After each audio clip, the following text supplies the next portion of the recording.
कुछ विवाद चला था, उसके बारे में हम कुछ बातें करते हैं इनसे।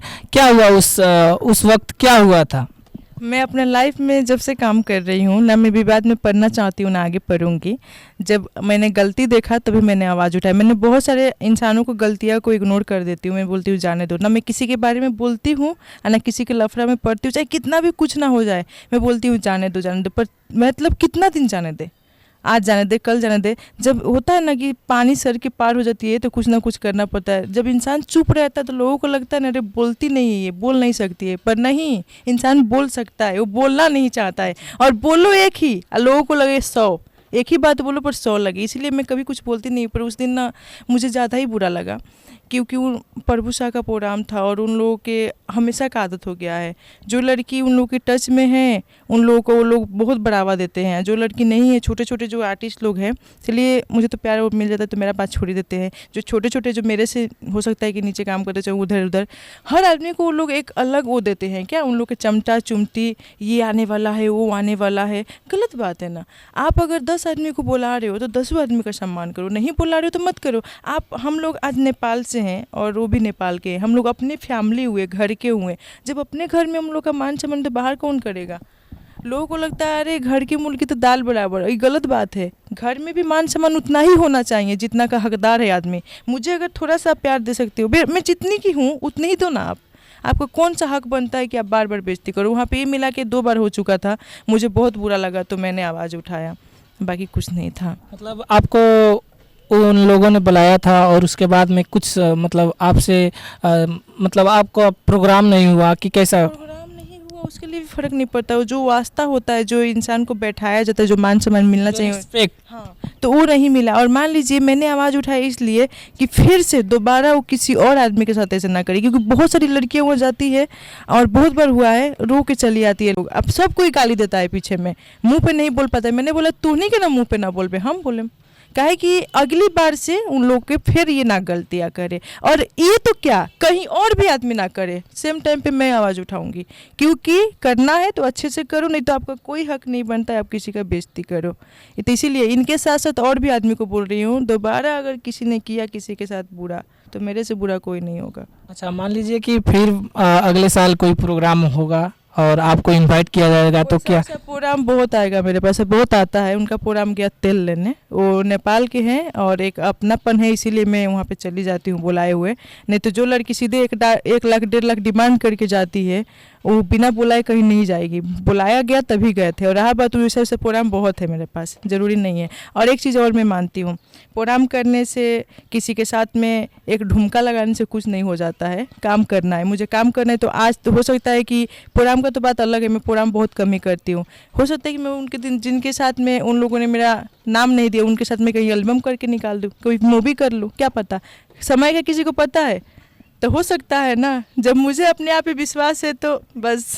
और सुनने में आया है कि आप कुछ मतलब यहाँ से नेपाल से इंडिया प्रस्थान कर रही हैं कि कुछ और आगे किया जाए कह के, उसके बारे में क्या कुछ? मैं हमेशा ही जाती रहती हूँ इंडिया, बहुत बार गई हूँ। और अभी जस्ट मैं कुछ दिन पहले ही, होली से पहले ही पटना गई थी, फिर बनारस भी गई थी। बनारस जब मैं गई थी तो शिल्पी का गाना था, और अभी होली से पहले गई थी तो मनु अलबेला का सॉन्ग था। तो मैं जाती रहती हूँ आती रहती हूँ। पर होता क्या है ना सर कि इन नेपाल से स्ट्रगल पड़ जाता है, बहुत ज़्यादा दूर पड़ जाता है हम लोग का ट्रैवलिंग करके जाना आना। और लोगों को लगता है यार इतना दूर से हम किसी को बुलाएंगे तो हम क्यों ना अपने इधर के ही आदमी से, आर्टिस्ट से काम करा ले।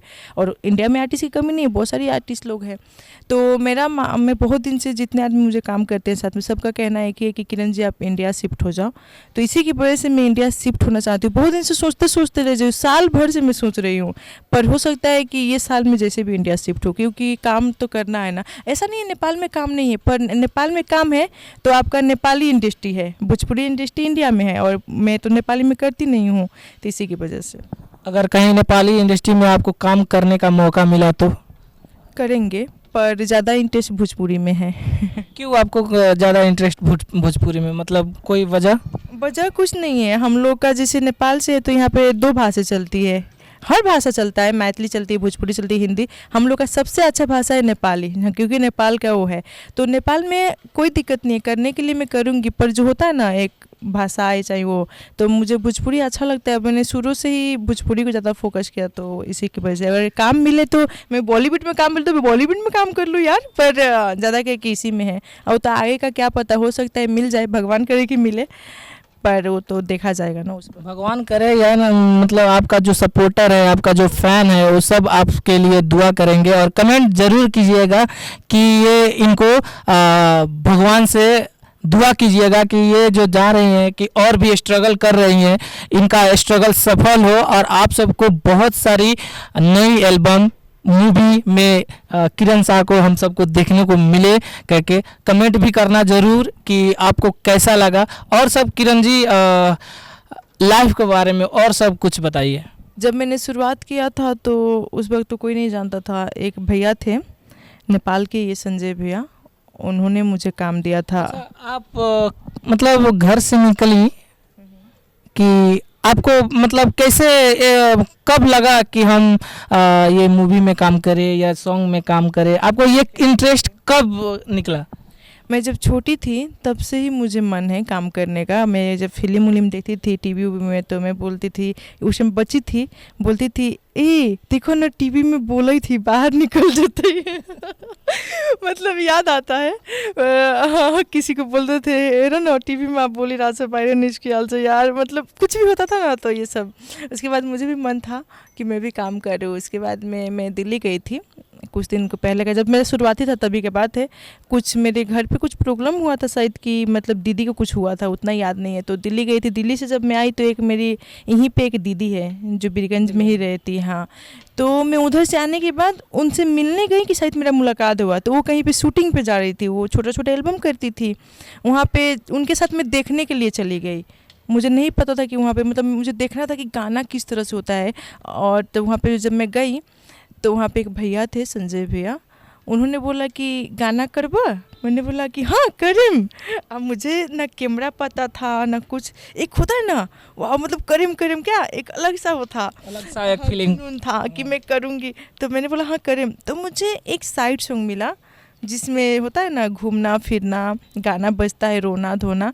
तो मैंने अच्छा किया, हाँ मैंने, देखिए मैं हंस दे रही थी। अब मुझे मतलब होता है ना उतना लोगों के सामने रोना था, मैं हंस दे रही थी। 1 2 टेक 4 टेक हुआ, फिर मैंने किया।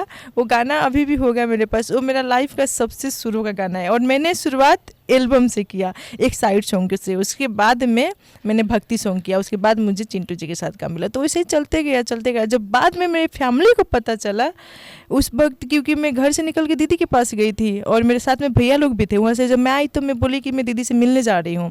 तो उन लोग को बस पता था कि हम देखने गए हैं बोल के। अच्छा मैंने काम किया तब तो मेरे घर में महाभारत शुरू, काहे कैला किया, कौन कहला कि एकरा करेला, जरूरी नहीं कि कैला के।